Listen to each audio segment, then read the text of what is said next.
don't sing along to it?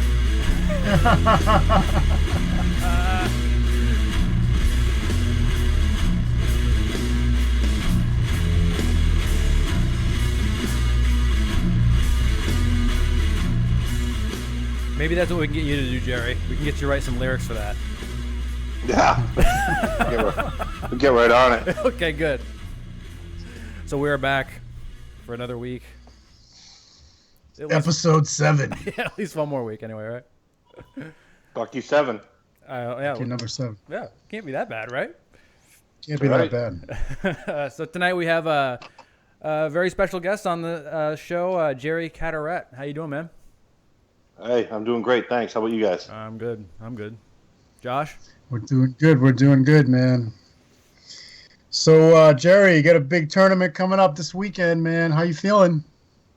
I'm feeling good. I just getting in a few days of rest, mentally get prepared, and I think I'm ready. So, what did you think? Did you get a chance to watch any of the live feed? Oh yeah, absolutely.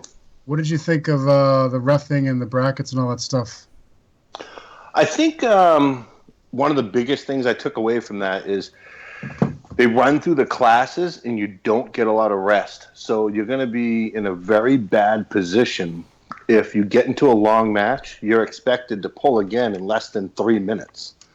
So I think if you have to be in shape stamina-wise if you're going to have an endurance match. Mm-hmm. Yeah, and it's tough too with the matches being set off so quickly, too. You know, there isn't really a whole lot of time. Like, okay, my hand's blown up. Maybe I'll waste 40 seconds in the grip just to kind of breathe a little bit. It's kind of hard to. Yeah. And then for someone like me, where I'm only going to go right-handed, I'm not going to be competing until 9 p.m. at night. So it's going to suck being there all day, getting drained, and then trying to keep yourself in a position to be up and ready. And then when you do go up and ready, you better be ready because you're going to be competing. Boom, boom, boom, boom, boom. Right. Mm-hmm. Yeah. That first couple matches are going to be important to get yourself revamped up. Hopefully, get your mind right so you can. Once you're in the class, usually it's pretty good as far as being able to keep awake because you're in the middle of that, adrenaline thing. But yeah, sitting around for a long time is really tough to keep yourself where you need to be. Oh, I agree. I think I'll be up for it, as we get close to it and be ready. And, I got pretty good stamina anyway. I'm used to long matches. But I think you can't take anyone lightly. You just got to kind of blow through people. In a regular tournament, you'd be like, oh, I'll use this as like a warm-up match and go easy or take people and not want to go through them real quick. But unfortunately, this is going to put you in a position where you're going to have to go through people quick. Yeah, very true. Very true. Do you think that they're doing the matches, if they do that again, do you think that works to your favor or against you? It's going to come down to brackets at that point because it's going to come down to, I'm sure they'll put me and Dave in opposite brackets. And then putting me and Dave in opposite brackets, it's going to be who else is going to show up and then do one of us or, someone get into a lengthy match with someone, Mm. And if you get caught into a lengthy match, then I think it'll come down to, like, I would like to see, Dave have a lot of lengthy matches. I bet. Him and Micah Ayello should go at it for a good 3-4 minutes. Yeah. That would help out. That would help everybody out, wouldn't it? Yeah. I think, to use it as like a training episode. Yeah. Who else is on your radar, Jerry, since Travis and Nick Zena are down in the southern region? Is anyone else you're worried about or concerned about? I'm surprised you haven't talked about that too. What about the Travis and Nick match? Can you believe the outcome of that? Is it that Travis trained that much more, or is it that Nick slacked off that much more? I don't know. Not that I'm saying that either one of them, but it didn't look to me like Travis is in the best shape of his life. And it didn't look like, I don't know, I was shocked at the outcome of that match. And, but I'm sure Travis was pretty excited. I bet he was. Yeah, it seemed like he was at that last match that they had, it looked like Nick might have been a little hurting. Like he kind of walked off. I really hope, I know with his bicep problems and stuff, I really hope he didn't do something. I don't know. I thought he was tired, but he didn't have any matches to get him tired. Maybe he was just tired because it was at 9:30 at night. Yeah, I don't know, because you're right. He blew through a lot as everybody else. He looked so strong up to the final. Yeah, I don't know. But now it's going to come down to, you watch, mark my words on this too. Now, Travis, where Nick beat Travis last year, and Nick is technically their number 2 guy, right? Because I didn't get to face Nick, so I didn't get a luxury of pulling for the number 2 spot, and I walked away with 3rd last year. Right. If that changes up stuff, where Nick and Travis, where Nick beat him last year, and Nick was ranked 2, right? Okay. Now, do they change the rankings? And then I beat Travis last year, right? And Travis was 4. Or no, actually Travis was 5, because the way the brackets fell, it pulled the other bracket. Okay. But the moral of my story is, if they now put Travis above Nick, and Dave is still sitting in the number 1 spot, and we'll find out if that stays that way after this week. But let's just say Dave stays in the number 1.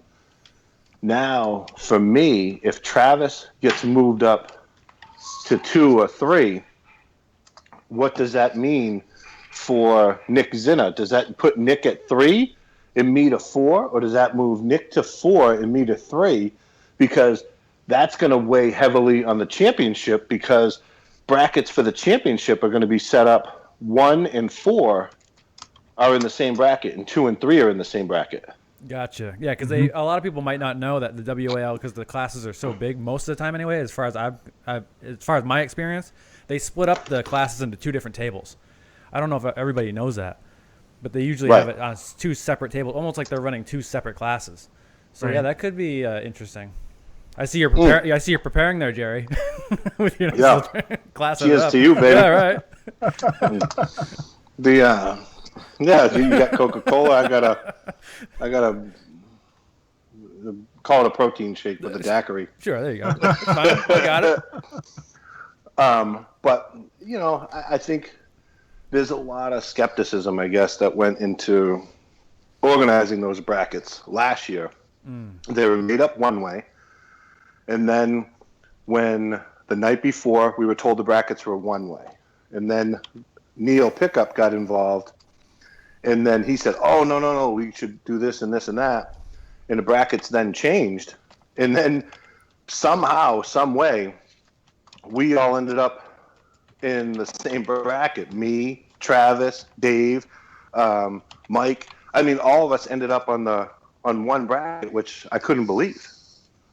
Was this in the finals or the regionals? Championship. Okay. So in Louisiana. No. That was 2 years ago. Last year, everything was in Vegas. Oh, right. Regionals and championship was in Vegas. Yeah, it was a month later. That's right. Yeah, we had a whole 3.5 weeks. I remember now. Yeah. Yeah. I think that had an impact on people too. That's awfully close to do two events like that back to back. Yeah, I thought so. I mean, I was still messed up because I pulled Tim Brezen in the regionals and had a war and won, and then had to pull Dave, and I was junk when I had to pull Dave, and then it took me a week and a half almost to recover, to start lifting again. Then I could lift for a whole week, and then I had to rest for the championship. So you really have almost 4 weeks of downtime because you don't train the week before the meet. Right. Then go out there, then couldn't train for a week and a half, almost 2 weeks after the meet, and then get a whole week of training in, and then a week off again. So I don't know. I mean, yeah, and to me, that's super hard on people who cut a lot of weight too. I mean, could you imagine cutting 25 pounds, Hutchings and that kind of, and then having to do it a whole month later? Just that has to be so no hard. way. Oh my God. Ooh. It's crazy. It's crazy, and really, it's dangerous. Oh, I agree. I mean, these guys, I don't know how the hell they do it. They're like, oh, yeah, I got 10 days. I'm only got to lose 12, 13 pounds. I'm like, oh, what? The joys of being a super heavy. Right? I'm like, bring me a triple cheeseburger. Yeah. You're like, you take your 12 pounds and I'll put it on me, right? Exactly. It's actually we'll call that interesting intimidation. Yeah. Dave Shea, who was up there at the main states, you might remember, Jerry, he's trying to cut from, I think he started out at 256 and he's trying to cut to 225. And Micah Ayello also started at 250 and he's trying to get up to 285 by the tournament. So two completely different approaches. Yeah, right. They can share each other's weights. I don't know. I think I'd rather be Micah Ayello, I guess. Even though he has to go up against you and Dave Chafee, at least he gets to eat whatever he wants. Yeah, that's true. Yeah. He still looks like a pretty boy, though. Oh, yeah. That's true. When was the last time you pulled him, by the way? Was it at the Nationals last year? Oh, yeah. I remember that. That was seemed like you didn't have too hard of a time with him, frankly. Not to disrespect Mike in any way, but... No, whatever. He's strong. I did all right, though, and I had Tim Breslin that day, too. And, yes. First match was okay. The championship match was a bit of a war. I remember that. Was that last year or 2 years ago? Yeah, that was 2 years ago. Yeah, that might have been 2 years ago. Yeah. Wow. It's flying by. Yeah, it was. Time slips by, huh? Yeah. It'd be interesting to see if how much Mike has improved in the last 2 years. Yeah, I agree. I mean, he's strong. He's always been strong. It's just a matter of he. I don't know. I mean, I couldn't. He does. He's like a bodybuilder. He's got. Are we losing I Jerry? don't think I would wear a shirt if I looked like. Oh, can you hear me? Yeah, I can hear you. You're coming back. You're coming back now. Yep. Yeah. Now I can hear you. Yeah, sorry. It's all right. Sorry, Sue. That's all right. You guys are actually the polar opposites. Like Mike always posting some kind of super healthy meal, and he's packing his meals up week by week. And you are always posting, this place had a challenge for a 60-ounce steak. They said I couldn't eat it, but I did. Ha, ha, ha, ha. Absolutely. Somebody was posting about that earlier today, Jerry, about if the top heavyweights in the United States tried to get trimmer and put on and replace the weight that was not muscle with muscle, would they do better overseas? What do you think? Overseas? Yeah, basically, would they compete better with, I guess, Cyplenkov pushcart types who people see as being more cut or more muscle than insulation, shall we say? Yeah, but I mean, I think these guys are, if you're going for a show, then yeah, obviously you want to trim the weight. But I mean, I don't find any problem walking in around 300. Yeah. I mean, I think I'm 318, but I don't know. Maybe it's probably better to be healthier and come in around 285. But yeah, do you feel somebody posted basically their theory was that the more weight you have, the more like your capillaries and your blood flow has to feed the extra muscle, the extra fat or whatever. And if you cut that down, then the blood flow would be stronger in the arms. They obviously don't have any research, but I did think it was an interesting idea. Yeah, well, I'm not that smart. And let's not pretend too like it would just be magically so easy to trim all this fat and put all that back on as muscle. Well, the other thing is when you have a lot of success like you have, Jerry, doing it the way you do it, it's almost like why interrupt it? Why change it up? Yeah, I mean, I don't know. You're not going to catch me on a track outside running, 3 miles. No. So I'm the type of guy that I'm over where the weights are, and I like to pick things up and put them down, and get stronger and not worry about. I don't know. No, I don't worry about the beach that much, but I don't. I don't know. I mean, I'm getting older, so I got to start worrying a little bit about the extra weight. And my goal, I actually wrote it on my mirror. My goal is to try to get down after this meet.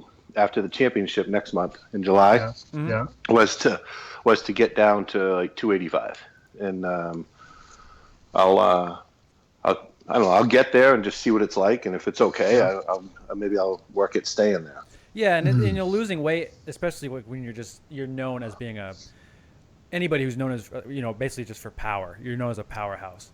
It's tough when you lose some weight because you do lose some of that power short term, and usually if you stick with it, it'll come back slowly. But I mean, not everybody's body is the same too. Some people carry a little extra. Not everybody's ripped. Not everybody's got garden hose veins everywhere. I don't really think that has a whole lot to do with competing overseas. No, I don't think so either. I mean, just because they're in better body fat shape doesn't mean that. Listen, I'll go pound for pound with any of them in the weight room. I don't see okay, if I cut my body fat down, is that going to make me bench more? Is that going to make me curl more? Is that going to make me do any weights more, tricep extensions, anything? Right. I lift a lot at home. I bought a big weight setup for my house, and because I work a lot of hours, and I have self-spotter. But I'll do 225. I do for 55. So I'll do 225 55 times. Then I'll do 315 for 25 times, and then I'll do 405 for 10. So I think I've never maxed out in, I don't know, maybe 10 years. Mm-hmm. One time I was at Planet Fitness, and I went in there. The lunk alarm went off. I thought I was going to set it off. But the trainer came over to me, and he's like, I was going for the 405, and I was doing it for 10. And he's like, "Oh my God!" Da, da, da. And I was like, "Oh, buddy," I go, "That's not a lot." And he goes, "Can you do 5 please?" I would, and he's like, "Really?" So he put him on, and I was like, "Oh shit, can I do it? I haven't done it in 10 years." And I was like, "All right." I was a little nervous, but so I did it for 3, and that was after I already did all those other sets. But I don't ever go that high. That was just one time, just to show the trainer I could do it. Yeah, and let's be honest too. Jerry, you'd be on those guys' level on the table too, not just the weight room. Yes. Oh no! I mean, I'm fine. I think I can compete with just about anyone. Oh, of course. I just don't think that losing the weight is going to make me a better arm wrestler. I think it may help me out in some aspects where it'll work better for endurance. Where, I mean, I know I'll be covered in sweat and out of breath if I get into a 3-minute match. But I've been in a lot of 3-minute matches. I mean. Right. You can see I was in multiple 3-minute matches with Travis Bajan. I was in multiple 3-minute matches with John Brzenk. Right. I was in multiple 3-minute matches with Michael Todd. So, I mean, I have a history of 3-minute matches. And not believe me, those aren't by choice either. I wanted them to go down much quicker. Yeah. And that brings me, because really a lot of your longer matches, does result as of your style. Of what we know as a dead wrist press. And me and Josh were kind of talking about that earlier. What is it, do you think, about the dead wrist press, the newest thing, the King's move? What is it about those moves that gets so much disrespect, do you think? Well, I don't know. That King's move thing, the one that Michael Todd does, it's got to be dangerous on your arm. Mm-hmm. And because you're just leveraging, because I have a bone lock too, right. And I can't put my arm straight, and so I would imagine that I could do that same thing, but I don't think I want to put myself in that type of position, because I feel like you're opening yourself up, and that bone's gonna break when someone hammers down on it. Mm-hmm. And but with the press, I feel like. I would much prefer that someone went inside with me and hooked in, so I could just get it into a shoulder roll instead of being in a press, because ideally it's set up to be a shoulder roll. Right. But where someone comes in and I'm going to dive in and get my shoulder behind, and their first move is they pull their elbow back to the back of the pad, and then they open my hand up. I don't care, and I'll give up my hand because my fingers are strong, so I can hold on with my fingers and not let them slip, and right. I can keep pressing. And but I've got to say that I put myself in that position and I'm comfortable. Right. You know, so for people to say that it's a I don't know, a bad move or whatever, I don't do it by choice. It's because the opponent wants to go outside and I want to go inside. And if you look, I'm only doing it with probably the more elite pullers. Sure. I don't do it with regular people. I did it, like I said, with John, and then with Michael Todd somewhat, and then with Travis, yes, because he's got a good hit and he comes up top, but it blocks his hit, and he won't go inside. He's got nothing inside. He's all outside. But so I don't know. You know, it's got its advantages. You know, because I think it gives me a position where if I put my strength and weight behind my wrist and behind my hand, they have to go through all that, or they have to wait until I'm so tired that I can't stay there. You know, right, which takes a long time.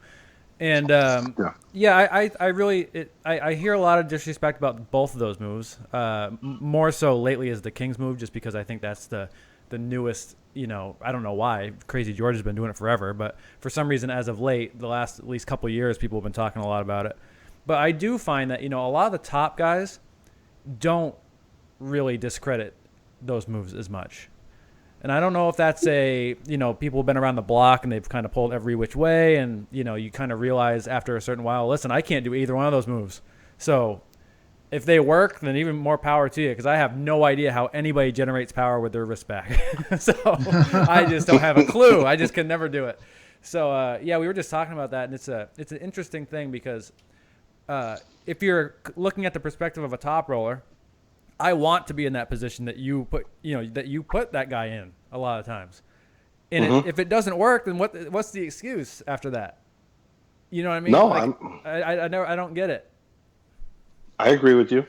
I don't think any of the top guys have ever said that, oh, that's a cruddy move, or that move sucks, or anything like that, because they know that they've been on the other side of that move and they've been pinned. Sure. You know? So if it sucked and if it was that bad, they should have just beat me. You know? But Bresnan said on the show that he goes, I hate that move. He goes, I love Jerry. I hate that move, but just because it's such a hard match on me, you know? Yeah. And that's what you hear mostly from the top guys. It's like, yeah, I hate that move, but because it ruins me for the day.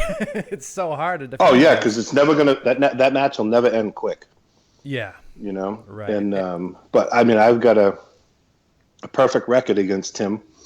I have a perfect record against Travis. So, you know. Yeah, it definitely speaks for itself.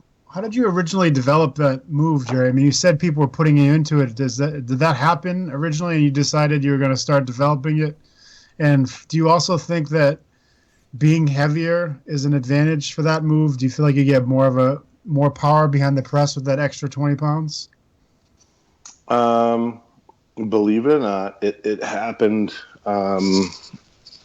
Like I was at a meet and person took my hand and I was not buried behind my hand. You know, it's like if you lose your hand and you're in the middle of the table. Yeah. Can you see my hand? Can you see my hand? Yeah. No, I can't. No? But I can picture it though, Jerry. It looks huge. Oh yeah, well yeah, right. Yeah, that's not my hand. No, I'm just kidding. Oh no. Shit. All right. I was put in a position where they took my hand and I was in the middle of the table, and I was not behind it, and I was pushing, and then I ended up repositioning my shoulder and got behind my hand, and then tried to, I was actually trying to go back into a hook. But then I found I could just push him down, with my tricep. So I did it. And one of the jobs that I did when I was in college, when we were off for summer break, I went and worked for a concrete forms company. And that made sure that you stayed in college because it's like one of the shittiest jobs to ever do. And so it's like, oh yeah, I will definitely stay in college because I do not want to do this for a living. And carrying the concrete forms, you're carrying one in each arm. and they're up on your shoulders, not your shoulders, but your hands are up and your wrists are bent back, just like you're arm wrestling in a dead wrist position. And when you're carrying a form in each hand and you're doing it every day, and that's all you do all day long, it's almost like my wrist and my hands were just used to it. Interesting. So, and I did that each summer, and I just said, oh yeah, this is like arm wrestling training. So I don't know, it became like natural. Huh. Do you think that good flexibility is a good tool to have for that move? I think flexibility, yeah. The way I start is, I'm so out of position, where I twist my body and I put my right leg up on the peg and make sure I turn my whole body almost like it's 90 degrees turned the opposite way. Yeah. So to me, it acts like a slingshot. It's like my body wants to go back to turn the other way. Mm-hmm. And then, with my leg up as high as I can put it on the peg, and, my other leg is regular. And then my body twisted as much as you can to get back to square. You know what I mean? Yeah, absolutely. So your body has to turn all the way to the right to get back to center to the table. And then just naturally on go, your body and everything just wants to turn and go back to looking to the left. Mm-hmm. And especially with your leg put up on the peg. Then on go, you do that, and then with your pushing on the peg and you driving with your shoulder and in your hand, it feels like you got an extra probably 40 or 50 horsepower. Mm-hmm. Gotcha. Yeah. Because for me, I was always in amazement to see how you get coiled up as big as you are and be able to put your leg behind you and everything and get turned in that position. Because I'll do it every once in a while left-handed, but what you said, the goal is to actually push like that with your wrist in. And I can do it, but I think to myself, if I was an extra 140 pounds, I'd have a real hard time doing this, I think. So it was always amazing to me that you could do that. Oh, yeah. No, absolutely. It's not an easy thing, but it's sort of like second nature now. You're just so used to it. And I practice like it too, so when I practice at home, I pull the training bands, mm-hmm. and I make sure that I'm in the same type of position. And so it's not just only happens in a meet, Yeah. What about your other techniques, Jerry? I mean, obviously you have a really diesel hook, which a lot of people have felt, but and then the video with you and Dave when you were top rolling him over and over again. I mean, do you think that you don't use those techniques enough, or are those like something you keep like in the emergency vault, break glass in case of emergency type thing? Those are supposed to be secret. What are you telling people that for? No, yeah, well, like 5,000 people watched that video, so it's not a secret anymore. Yeah, I know. I heard the backlash from it, but I think it's coming along. I feel good in a hook, but no one really goes in a hook with me. They either try to roll me out because they think that they know how to beat the dead wrist and think that I'm going to naturally go in there. But believe me, I would start out in a hook with anyone. I would rather start out in a hook than I would starting out, straight wrist. Why, if I could just ask, why would that be if your dead wrist press is so lethal? Because I think I'm stronger in a hook than I am in a dead wrist press. If I can get into a shoulder roll, I don't think I would have any issues. Okay. And I think the match would get over quicker for me. Winning. A little less wear and tear on you. Yeah, absolutely.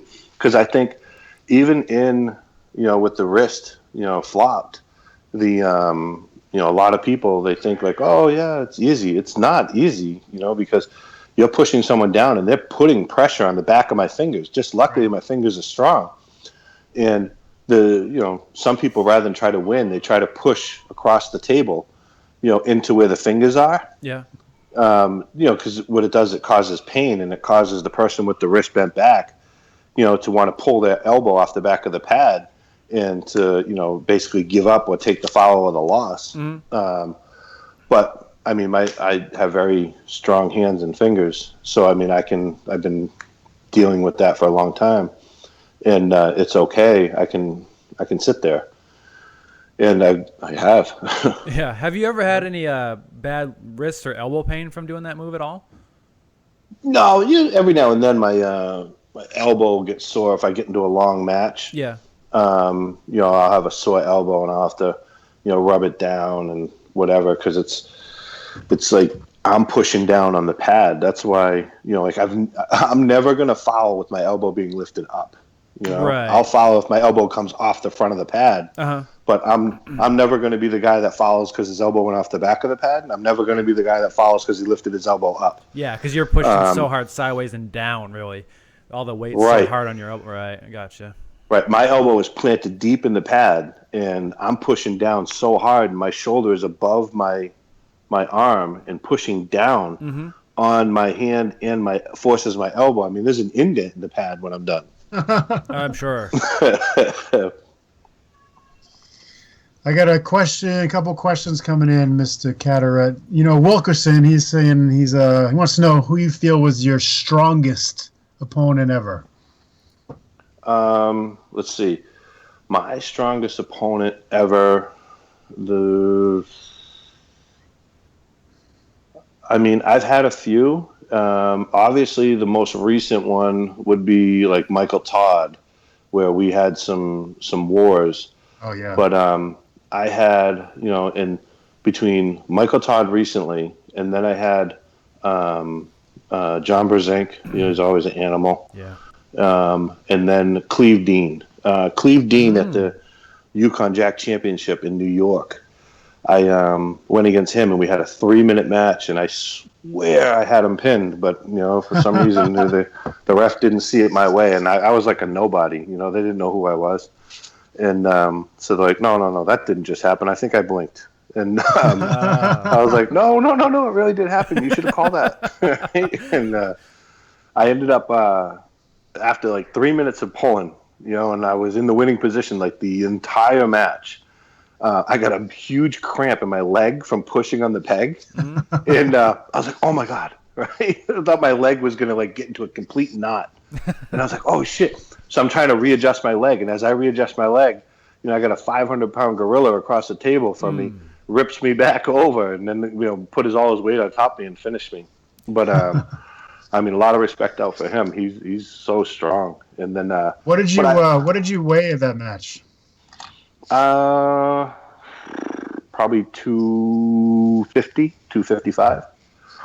Because that was right around when I won my first world championship that I won was in '96, and I won it at 242. Oh, okay. And if you look back, you'll see the tape. I won it in a top roll. And the ironic thing was the guy was Clovis, right, from Brazil, and he did a dead wrist press on me. Right, and I was like, "Holy mackerel! This is a complete 180." Right, and so I did it in a top roll and then pinned him for the win. And I was like, "Did that really just happen?" But it was pretty cool. When did you start arm wrestling, Jerry? I was about to say what you're about to say, John, which is how did you get started? I heard you saying it. We were on the same page there. Yeah. I think I was. Let's see. It was my first meet was in either 1989 or 1990, and I was in high school, and my athletic director was Bill Coughlin, and he was into arm wrestling locally, and he put an arm wrestling table in our weight room, and being captain of the football team, you're in the weight room all the time. You want to show off and be whatever, and so then Bill ends up, let's have an arm wrestling meet. So we all jump in, and I think I would have lost to the cheerleaders, So I couldn't have bought a win, and I was like, what the frig, right? I was like, I'm one of the stronger guys on the team. Why didn't I win?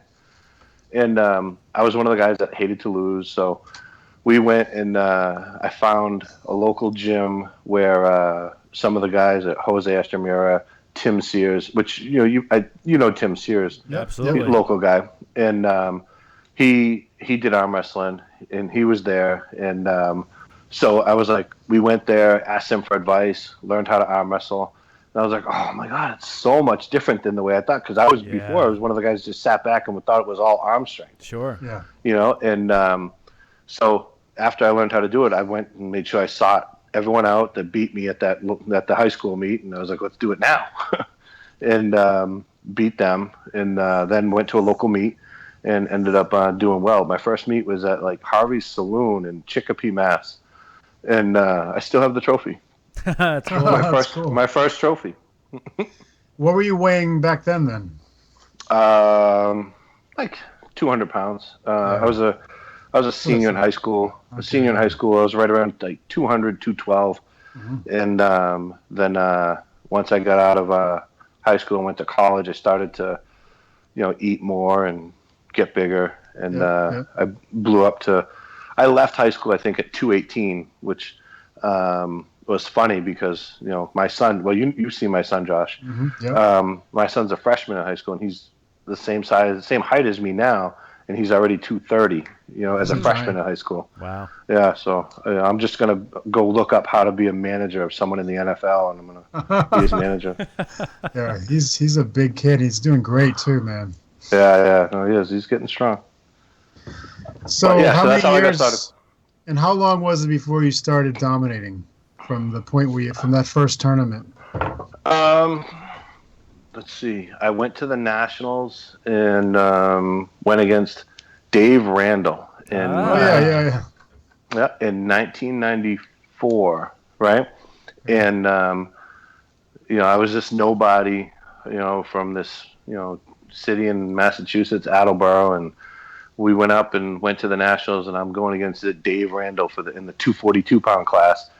And I'm like, oh, great, So here I am. I'm winning through, and then it was down to like the final four, and I was still in it, undefeated. And then me and Dave went, and I lost to Dave, and I was like, damn it, I was like, I swear I could have had him. And then so I win the next two matches in the losers bracket. Now I have to go against Dave again in the championship, and. So I go up there and boom, we get into a war first match and I win. And everyone's like, whoa, what just happened? And I said the same thing. I was like, hey, holy shit, what just happened? And then he was pissed. And so next match we have to go against each other again. Another war. I end up winning and won the Nationals in 1994, my first one. Oh, nice. And from the B side. And then yeah, from the B side, and beat Dave Randall, who had like won it every year up until that point. Yeah, and he was pissed. Then Dave went home and he blew up like a tick. And he's like, "I'm done with this 242." He blamed it on him cutting weight, and it's funny because then I was done with the 242-pound class too. And then so then I was like, okay. After I won it again, the 242 and 05 and 06, and like I said, I won the worlds in 06 and 242, and that was a nightmare too, like getting down to 242 for the world championship. I had to eat just like chicken and rice every day, and I mean it was so tough. It was like no drinking, no having fun, no fried food, no daiquiris. Nothing, I was like no daiquiris. No eating contests. No, please daiquiris. No, I was drinking like water every day. And ew. Talk about missing out on life, And so I got down there to weigh in, and Karen Bean's like, okay, gets me on the scale. I go right down to the underwear. I weighed Now I hadn't eaten or drinking a thing the night before or that morning that I was there, and I was like dehydrated. So I know how it is when people have to suck weight, because let me tell you something. I was grumpy. I was frumpy. I was pissed. That's so bad. And thank God, though, like the Worlds was so mismanaged because they let you weigh in on like Saturday, and I wasn't competing until Thursday. Right? Wow. Sweet. So I was like, okay, yeah, this is great. We get over there, and I was like looking at the schedule. It's like, 110 kilos is going to be competing Thursday. I was like, oh, holy shit, Thursday! I can weigh like 20 pounds heavier by Thursday. So I go and weigh in. I weigh in exactly at 110, right on the dot, 110.0. I was like, holy mother, right? It's like, let me get off quick before it says 0.1 or something. Yeah. And I got off, she signs the slip, I go, and I'm like, boom, where's Wendy's? Right? Boom, I go right over to Wendy's. I'm like, listen, I want a triple cheeseburger, mayonnaise and ketchup only, a Biggie fry, a Frosty, I go, I am starving, right? They give it to me. I couldn't even finish it. My stomach had shrunk. I was like, oh, what the frig? I was like, I got to take it to go. Like, I felt like I was so bad. I was like, okay. But I like how you remember the exact meal you got. That's how important. Oh, no. I to the T. That's exactly what I ordered. That's great. Things have changed now because all the restaurant owners start sweating when you walk in to attack their food challenges, man. Every week it seems like you post, oh, this guy tried, he said I couldn't eat, like I said, a 60-ounce steak or 75 tacos or whatever, and you just said, oh, there's always an empty plate at the end. Oh, absolutely. I just did the challenge at Snookers, right? Yeah. They had a run the rack challenge. You had to eat the 10 burgers and 2 pounds of French fries. My God. And let me tell you, that was tough. I had to mix in a couple margaritas in there too. So God. I was like, oh boy. And then I finish it, and I'm with my girl, and she's like, all right, let's go play pool. I was like, I feel like I am a pool table. It's like, if you play pool, I'm gonna watch. But that's a little too much activity. Damn. Yeah. No, that's like cardio. You get a second career, man. If you ever give up arm wrestling, you could always enter competitive eating. You know what I mean? Yeah, absolutely. Last year we went to Tampa, and I went down for Dave Latiro had a meet in some medieval fair. I remember that. So I went down there, and I was pulling with Chris Chandler for fun. But then they had a meatball eating contest, right? And I was like, well, if I'm not competing arm wrestling, I'm competing in something. So I went over there, and I competed in the meatball eating contest. And, I won. How many did you eat? I have to know. Well, they didn't let you eat as many. You had to eat as many as you could in 3 minutes. And in 3 minutes, I ate 87. Jesus, God almighty. Yeah, 87 was enough. Just right. I have the record at CBS Scene, too, in Foxborough. You know CBS Scene, right? Yeah. At the Patriot Place. You can go look it up online. I have the record for the most buffalo wings eaten in an all-you-can-eat challenge. And it's, what is it, 89 wings. Dude, there's some vegans lined up on bridges jumping off right now, man. Yeah, they're gonna hate you. Yeah, I'm making up for them. Yeah, and all these guys who are cutting weight right now for the WAL, they hate you right now. Yeah. Yeah, right. Actually, speaking of people cutting weight, Dave Shea just sent in a question because he's cutting weight right now. He was posting earlier that his wife was making pizza and he's just to sit there and stare at it while he's drinking water. No. Come on. Anyway. His question is, what do you think the best exercise is for developing side pressure? Side pressure. Let's see. I used to go and train over a friend of mine's house, Tony Patterson, and he had a machine set up for side pressure. He had the handle set up with the weights off on the side of the table, and I used to I had the record for a bit, but he said he beat it. I have to go there and rebeat that record. But I like doing that, but I don't have a machine like that at my house. So for my own house, Dave Shea has a good setup in his basement. He showed me pictures of it. Yeah. His basement looks like like a elite gym. I know. Yeah, it does. You see the pictures in there. You're like, what the hell? Are you serious? I know. He's got everything. Yeah, I'm jealous of his setup, and but he did a setup where he has like bands pulled in 3 different directions. So it's like down, side, and up pressure. And I like the idea. I just think that he needs to get the bands so they're tighter. Because when I saw the video of him doing it, he's one of the bands, like I think the one that was up top, was looked like it was a little looser. I would focus more on getting all 3 of those bands and putting them in each one spot and pulling all 3 bands hard, rather than just having mediocre pressure coming from 3 different points. Sure. I'd rather have a ton of pressure coming from one point and then have a ton of pressure coming from a different point and then have a ton of pressure coming from a third point. Because when you're pulling against an individual, he's going to give you pressure one way. He's not going to give you pressure in 3 different spots. Right. Yeah. So I think that's what I would change with what he's doing. But, it works for him. He's doing well, Do you do, in general, do you do a lot of like arm wrestling specific stuff, or do you stick more with like the traditional weightlifting? I mix it up. I don't like to do the same thing the second week. I do one thing one week, and then I'll do another thing a different week. I feel like your muscles get used to if you keep doing the same thing, and I like to shock them and do different things all the time.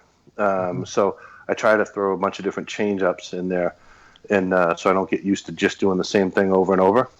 Mm-hmm. Do you ever change it up based on like maybe you don't feel maybe something's a little tweaked or something like that, or does that ever account for anything changing? No pain, no gain. I agree with that. If believe me, there's I could write a book on excuses, and because I keep trying to sell them to myself, but at the end of the day, you're the only one that suffers if you don't do it.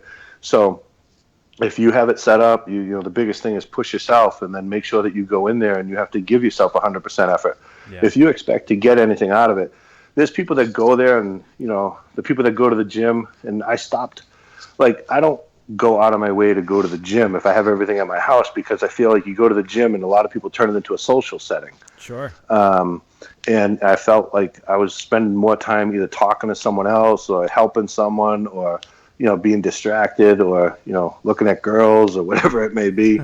And I'm just being truthful, right? And so I'd rather I go home and I can work out by myself. I listen to my headphones, push myself, and I get better results because I say, okay, this is what I need to accomplish, and as soon as I'm done, I get to go upstairs and spend time with the family. So it's not a lot of lost downtime traveling and going to the gym that's in East Bum.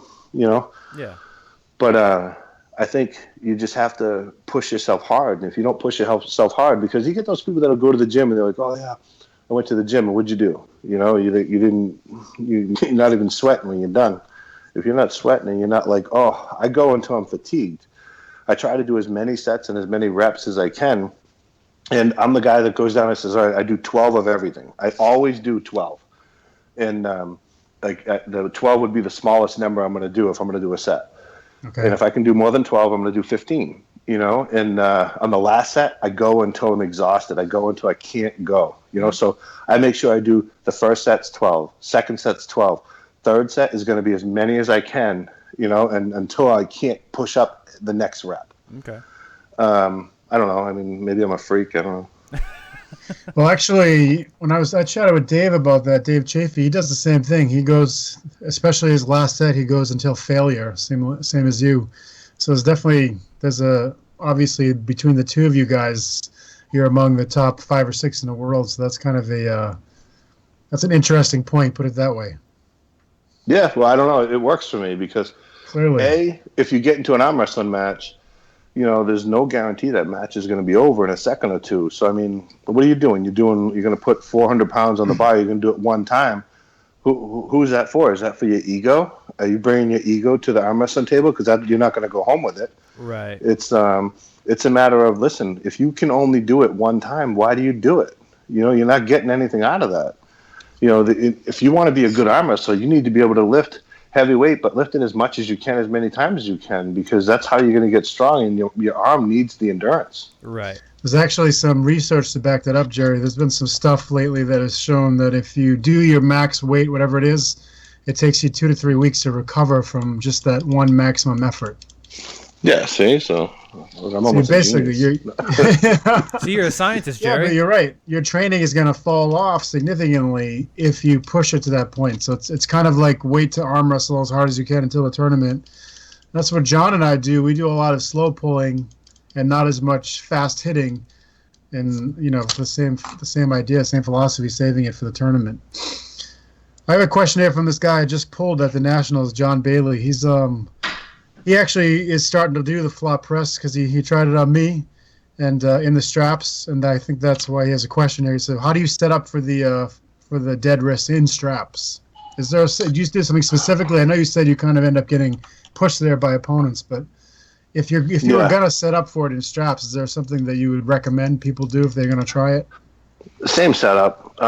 It's just it works out to your advantage. For people that don't have a strong hand and they're going to do the flop, you can rely on your wrist in a strap where you don't have to rely on your fingers. If you're out of the straps, you got to rely on your fingers to hold the opponent. when you're in the straps are going to hold you in, so you can actually rely just on your wrist and take away the strength of holding them with your fingers. And for me, when I'm in the straps, and if you can look, but my record in the straps is pretty strong. I get really comfortable if I'm in the straps, and the way the setup is, I make sure that I pull them as close to me as possible. My elbow is set up, it's probably just about halfway across the table. And what I'll do is I make sure that, I've got my weight pushed all the way to the right. And then, so it's almost like my hand is centered, not in the center of my chest, but it's centered with my left shoulder. Okay. I'm trying to, I don't know. Can you see me? I can see what you're getting at. Yes. Okay. But then it just allows me, because you just got to be fast. If you're fast and you can get into that position where the block is in, and then driving, continue to drive your body over, you'll be fine. Well, as John mentioned earlier, you have a tremendous amount of speed for a heavyweight. It's always fascinating to me because you don't ever seem to get beat to the punch in matches. So it's an interesting technique, and that slingshot thing, I really like the idea of that. It's cool stuff. No, it works for me. Yeah, if you get in the strap, do you prefer it to be lower or higher as far as on your forearm with the flop? Oh, when it's like on my wrist? Yeah. I always put it down as low as I can. Okay, yeah. I figured. I've heard people say high, and I don't understand why. Like, I don't understand why you have not if you're going to do the flop. If you're going to go high, then it's because you want to top roll. Okay. That's been a big topic as of late, is the straps, right? I've been talking about them a lot. Yeah, I think it's a good conversation. Mm-hmm. Got a lot of people thinking. What do you think about the straps theory? Do you think? What do you think as far as like? Is there a big lopsided? As far as buckle, not buckle, certain people change a whole lot once they get to the straps. What is your opinion on that? I think if you don't practice in the straps, you're not going to do well in the straps. Yep. You get people like Mike Solaris, Jason Vale, where they used to dominate in the straps. And it's because that's what they would do. They would practice in the straps 90% of the time. Sure. And if you're in a position where you don't practice at all in the straps, how are you going to do well in the straps? You're going to rely on stuff that you don't know. I think straps are a disadvantage for some people and an advantage for others. If you're a strong person and you're in the straps and you feel like you can use those straps to your advantage, psychologically it advantages you too. Mm-hmm. Absolutely. And I've seen a lot of people, the straps favor the power guy in theory and in history. But when I see somebody who I know is just super strong and they lose in the straps, it's just a little bit of work. It's a little bit of technique work and practice to make sure that you feel good enough in the strap to be able to pull in them. And I personally like the straps quite a bit. I can obviously pull outside of the strap too, but I think it's such a simple. I love the extra element and extra technique side of the strap game the way it is right now. I do think it might need to be improved just with the buckle and the not buckle, although I think the fairer strap is better. But I like it's almost to me like taking out, like to say, okay, this is a tournament, but you can't hook here. You're not allowed to hook. Mm-hmm. I think that's kind of like taking out straps as a viable technique of arm wrestling is similar to that, in my opinion. No, I agree with you. My whole point with straps is that, I like them too, but I think the inequitable situation with the buckle, not buckle is the problem. I think straps are cool, but I do think, the only example I can really come up with where one person is starting with advantage is in chess. If you start with the white pieces, you do have an advantage. And even that, it's a small advantage. I think you have like a 51% chance over 49% chance for equally matched players. In the straps, it's obviously more than that because we've all seen people get crushed when they have the buckle and then crush the guy when they don't have the buckle, and all other things being equal. So that's my issue with it. But we've been talking about it for weeks on end, and I plan on continuing to do it till it gets changed. Because there's viable ideas out there. I think so too. No, listen, I hate having the buckle on my side. Yeah, everybody does. Some people who, as you mentioned, Jerry, if you've become completely proficient in it, you can still beat a lot of people just because you've developed that level of skill. But if you come up against someone else who's also taken the time to master the straps, they're going to smoke you. We've seen, like Jason Vale beat Storm Chelino in the straps. And I think most of us would think Storm Chelino is significantly stronger than Jason, but Jason's technique is so high level in the straps, as you mentioned, Jerry, that he just took him. So it's, there's a disparity there, and it's partially technique for sure, like you said, John. But yeah, if we remove the inequitable aspect of it, then I do agree with you that it is another technique, and you should be rewarded for mastering it. Yeah, I like both sides of that for sure. I think anything that's in the way of improvement is a good thing. That's what I think. Yeah, and I think we're gonna keep pushing it. Man. Yeah, right. And I think anybody who is a decent arm wrestler will learn how to use any of it. That's what I think. So I think it's all good. I think it's definitely a worthwhile conversation. All right, let's do some WAL stuff here. I got these questions. I'm trying not to ask them all because it irritates John. But then why aren't you doing it the whole time? You love pissing me off. Herman Stevens, who has been asking questions every week, which I would like to thank him for. Our biggest fan. But yeah, he's strong. He is very strong. Yeah, that's true. And he's, as you know, he doesn't pull WAL, and he's got a number of reasons for it. And he wants to know, why are you pulling WAL? Because he thinks that you are very well suited for super matches and thinks that you would dominate in that area. So he's curious as to why you're pulling WAL at all. I don't know. I didn't pull the first year in WAL. I ended up I decided to go to WAL because they were putting up so much money. Yeah. And I think that's starting to change though, because one of the downsides to WAL is last year it was 20,000 for first, 10,000 for second. Sure. And I feel like I got screwed because I was put in a different bracket. I didn't get a chance to pull Nick, right? So Nick walked away with 10 grand. I walked away with 2, and not even having to pull each other, and Dave was the only one I lost to. Mm-hmm. So, and that was, Nick got $8,000 for being in a different bracket than me. And that's really how it came down to, and I disagree with that 100%. But they say that changed this year. They're not going to do it. They said it's going to be random brackets. So you could end up on the same side as Dave, but it'll be totally random. Yeah, that's bullshit. They have to seed it. They're not going to seed it 1, 2, 3, 4. That's what they've said. Yeah, and then it makes it even worse because then you could have the number 1 and number 2 guy in the same bracket, right? I agree. You could have the number. You could have the number 1. Well, this year doesn't matter for payout because this year is 10,000 for first, which is half of last year, right? And second place this year is $2,000. Yeah. So that's such bullshit, So I think WAL is obviously they're dropping, So I don't know what the intent is behind WAL, but this is the time if they're dropping, someone else should come in and step up and put something together. I felt bad because last year I had it all planned out where I was doing the WAL regional qualifier, and the week later I was supposed to pull Pushkar. Right. Thank God I didn't have to pull him because I was, obviously beat after pulling Tim Breslin in 2 wars and winning, and then pulling Dave. Yeah, and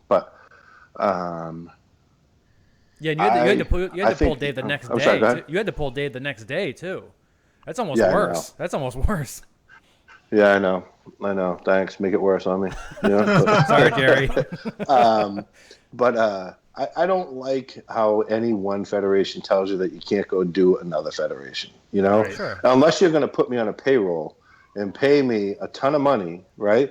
Don't tell me what meets I can and can't do. I mean, that's just bullshit. I get you. The WAL did it, and I did not agree to it. Like I wrote on my contract that I was going to do the PAL and I was going to do the other event, and it was supposed to be all set. And then they told me that I couldn't do it. and it was after the fact. So then I had to, weigh out the options, and Igor's a great guy, and I didn't want to not pull hip for him, and just the way it fell was I didn't like it. So as for me pulling in any one federation or another, I don't think I limit myself. I would pull in any federation. I don't care. Right. So I want to pull in WAL because I feel like there's a lot of good talent in the WAL, and where else are we going to go that we can go pull in good talent? Because like Robert was putting on meets and he was doing stuff with the UAL, and then he just dropped. Mm-hmm. So I mean that was unfortunate, because I liked going to the UAL meets, but I don't know if there's any other game out there right now that's better than the WAL. And I don't mean better in a sense of that I would want to be a part of. I'm just saying better as in is putting up money. Sure. Right. And I mean, listen, we all legitimate concern. Right. And we all got in the sport because we love the sport. And this is one of the only sports that you go and do, and you're putting up your own money. And it's not like no one's going to say, I quit my day job. I'm just going to be an arm wrestler. Right. Yeah. We not do this because, this is true. Not over here in the good old USA. But we do it because we love it. And you go to the meets, then, we try to compete as much as we can and still have a quality of life at home. So to me, I committed to doing the WAL just because I did it last year and I lost, and I felt like I got get some bad revenge. draw, and I just want to go back and I want to win. Still the guy who doesn't want to lose. Just still the guy who hates to lose. No, hell no. Yeah. We have a gentleman asking a question online about your predictions for the victors in the 225 class, but I'm curious about who you think is going to win in general in the Northern region. In which classes? Well, they're asking about the 225s, but I mean, I'd like to hear any of your predictions for any class. Obviously, you're going to win the right hand in the Northern division, right? That's absolutely correct. So beyond. So what about the 225s, 195s? What do you think? 225, I would say for right or left-handed? Both. That's the other thing too. They're left-handed. I want to go left-handed too, and you should. I put I put it in, but then WL emails me back and goes, "Did you qualify left-handed?" And I was like, "Yeah." And they're like, "Okay, are you sure?" I was like, "Yeah." I was like, "I went to a nobody meet and did all right." But I would say right-handed and left-handed. I'd say is going to come down to on the 225s. Yep. Devin and Marcio.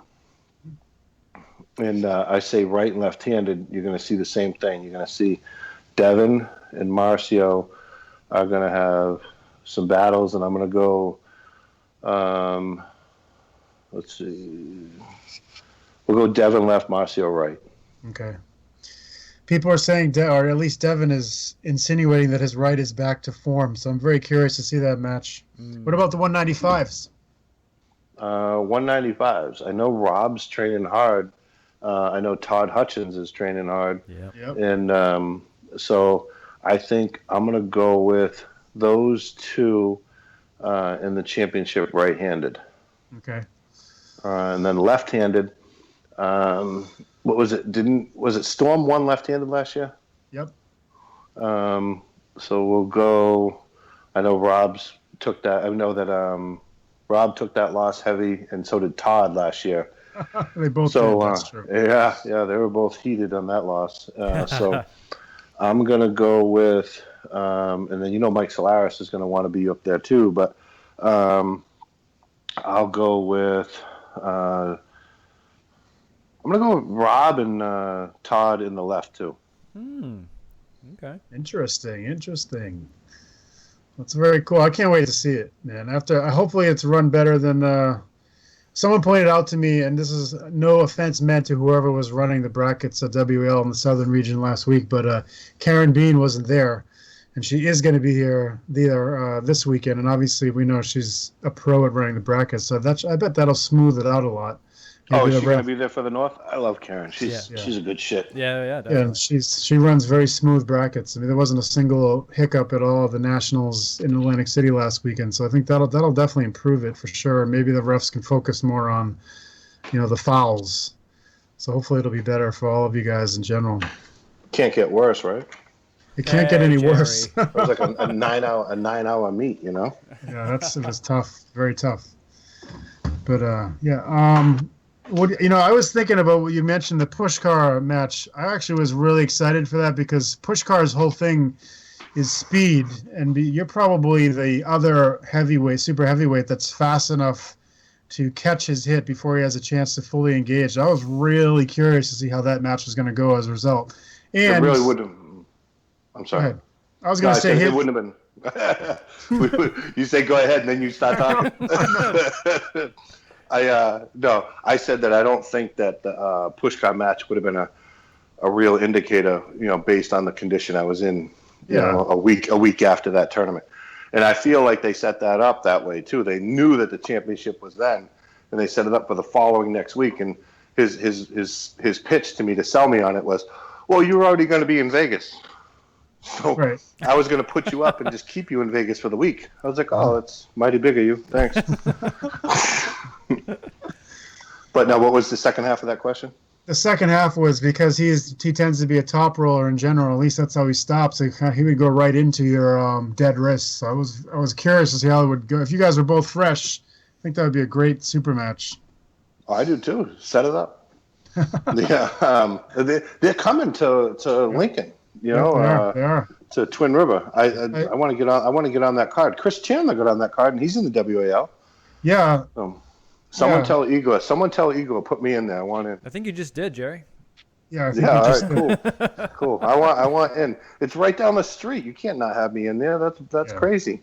John and I are going to be possibly down there broadcasting, depending on how things turn out. We're going to try to do a show after it. We'll see how it works out. But it would be cool if we were able to do that. And, if you're – I mean, at the end of the day, I don't even know if WL can enforce that sort of contract without, as you said, providing some kind of salary or monetary compensation for the in-between periods between tournaments. So they're already in violation of their contract. So their contract's no good.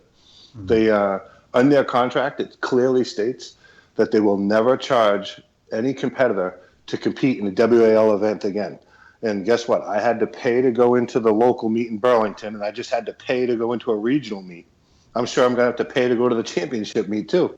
Yeah, it's true. So their own contracts they've already breached. So I don't care. Igor, call me up. I'm in. Yeah, that's a crazy card. They get Pushkar and Trubin. They got Siplenkov and Michael Todd. Those are two massive matches that everybody wants to see. I'll take the winner.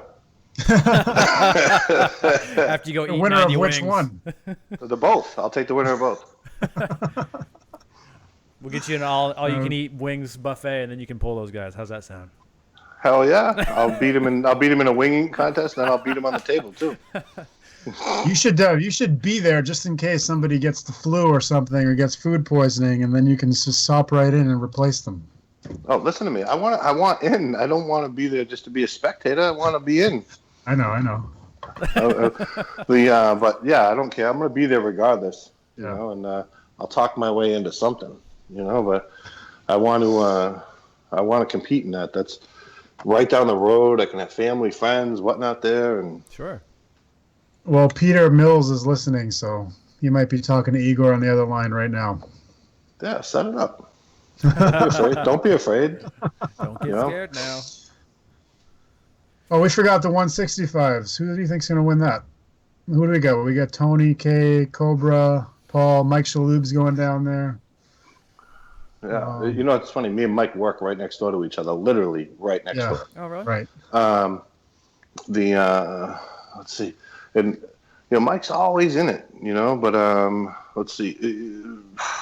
Is Gabe Accardi? Who won it last year? Paul Talbot. And that's it. Yeah, Paul won Giannis. it. Paul won it easily. Paul won it easily last year. He did. And Giannis won left hand. Yeah, I'm gonna go with Paul again, right-handed, and Yeah, Giannis, he made it look easy last year. He made it look like the guy he was going against was in the wrong table. Yeah, I think. Yeah, he's like smiling at him. Like I think he did everything but wink at the guy. And I was like, holy shit! Thank God that wasn't me. I would have pinned myself. Yeah. But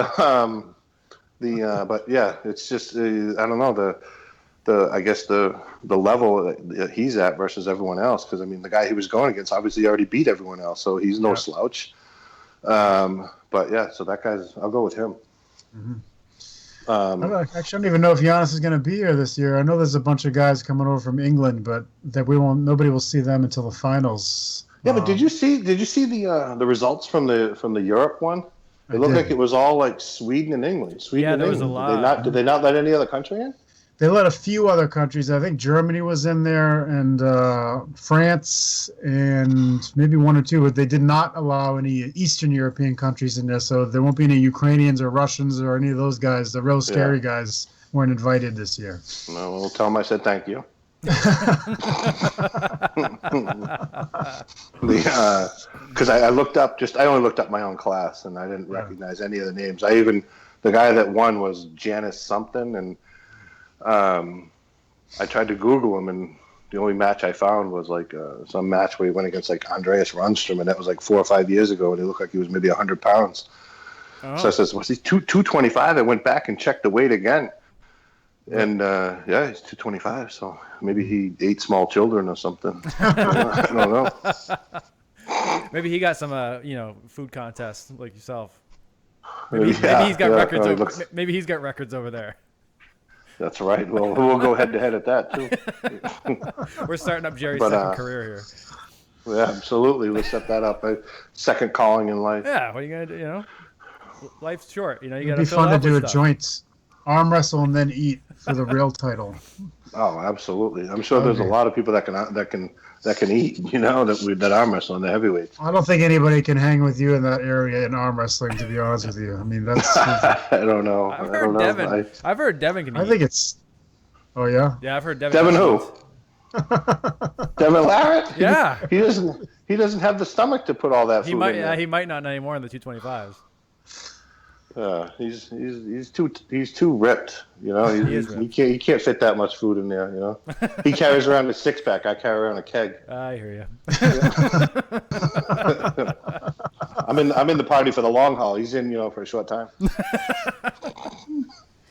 Do you think you're gonna go over to World Championships ever again, or are you done with that? It just depends on where the worlds are, and like the last time. Well, the last Nationals I went to was 2 years ago, I guess. I thought it was last year, but I guess the time just flies by. But I got the downside to going to the World Championship is, listen, again, we're not paid athletes, so for us, we got to take a week off of work. Unless you're unemployed, how do you get a week off of that, a week off of this, a week off? Shit, I get 2 weeks off a year.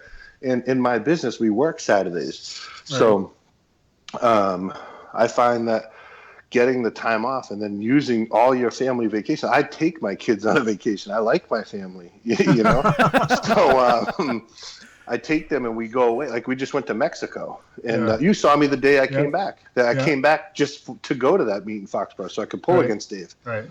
And so now there's 1 week gone. Then you use a day here, and then use a weekend here, and then use this. How do you have the time to go and say, okay, let me commit to taking a whole nother week off to go do the World Championship? The World Championship needs to get smarter.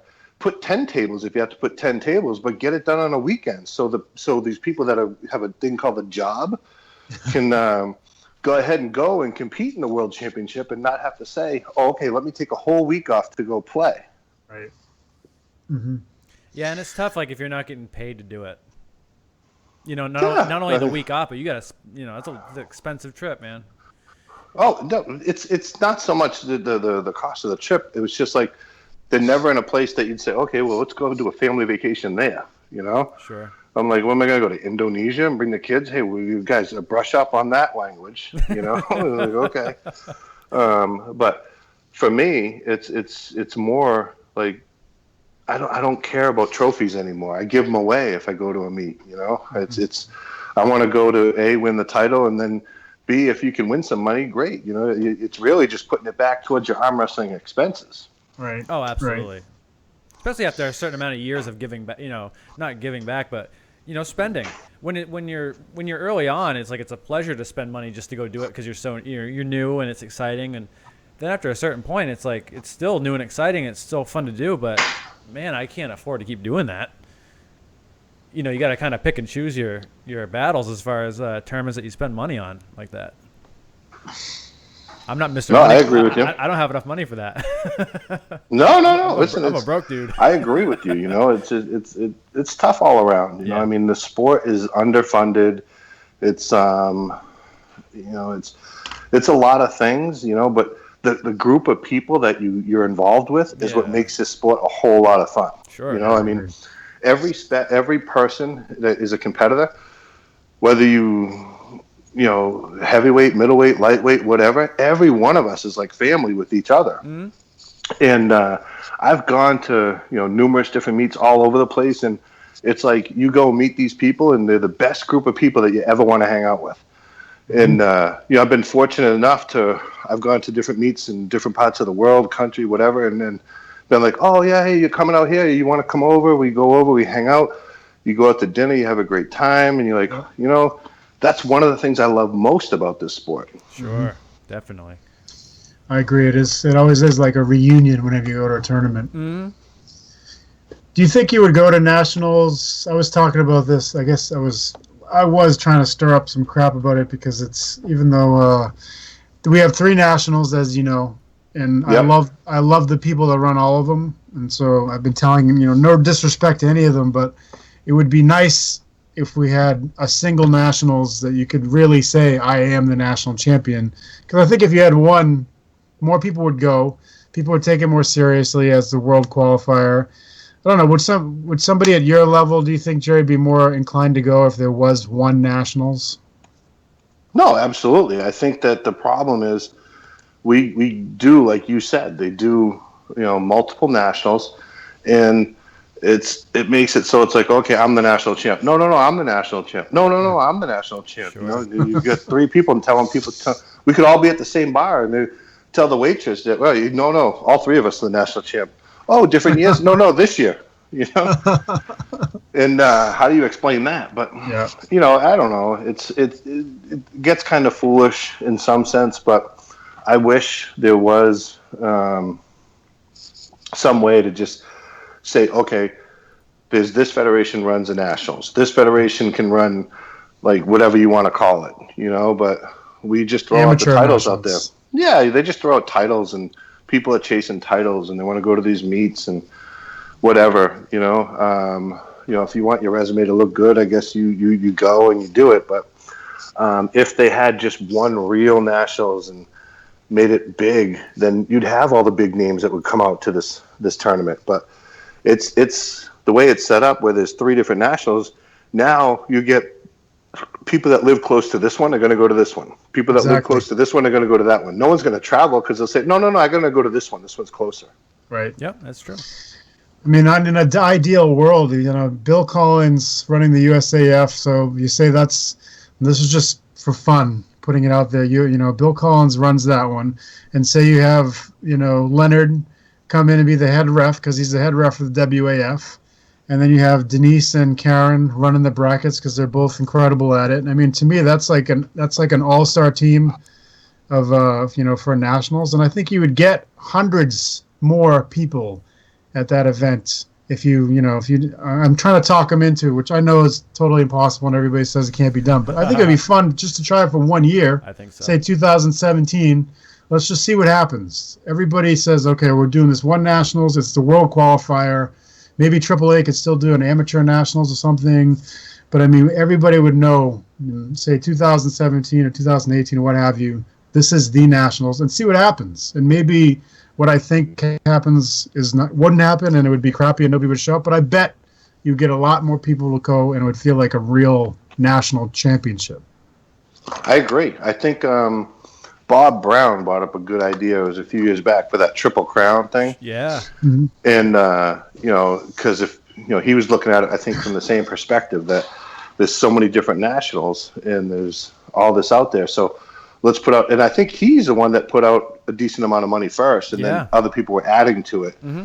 And I love the idea. And just to try to make it so there's one unified champion, And I guess we're like regular wrestling, right? There's an intercontinental champion, there's a heavyweight champion, there's a world champion, there's John Cena, there's, Like you said, it's good for title collection. Like this one we went to this weekend, as John mentioned before we got on the air. It's USAF, it's the World Qualifiers, but it took place the same weekend as the Southern Region, and the week before the WL Northern Region. So all the people, or a lot of the people that really should be competing for the national titles, are not there as a result.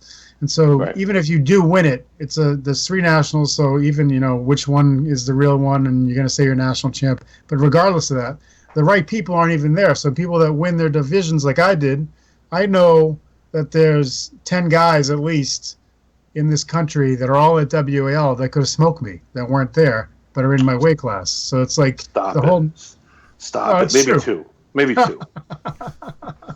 Regardless, they weren't there. So it's like, it's a title, but you don't feel like you really went up against the very best. So to me, it's not as valid. I feel a lot better about the masters classes because those guys don't tend to go to the WL to the same frequency. And I feel like us old guys are super tough. So I like those classes better. But anyway, it would be nice if you went to a nationals and everybody was there.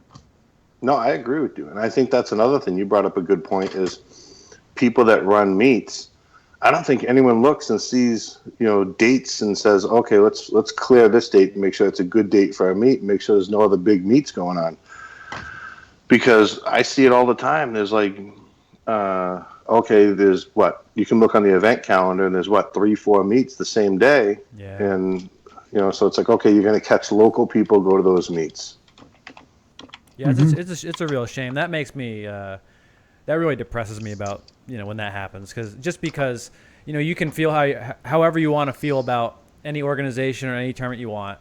But when numbers are getting stepped on both sides because of that kind of an action, it's like, man, that's just, to me, that's just sad. Because we all want to see great tournaments with great competition. We all want to see that. Even if you don't go to a certain tournament, you want to watch it later and see these top guys going head to head. So it just makes me sad when I see that kind of thing.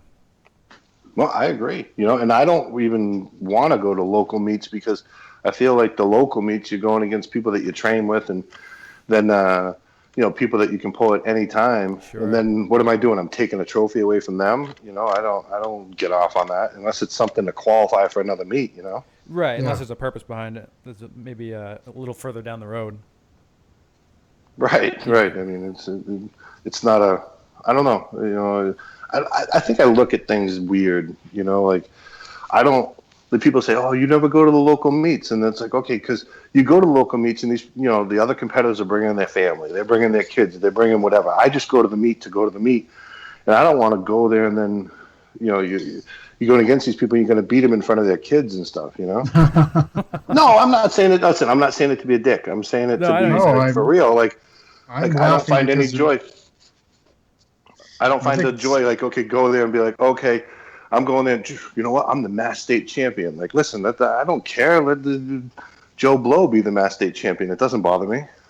Right. And it is too. Like, especially in the Northeast, it's actually a little better in my opinion because every 2 hours there's a whole new state with a whole new team. But it is tough when you go to a local tournament and you pull your training partners. That is like right. What fun is that? Yeah, we do this every week, man.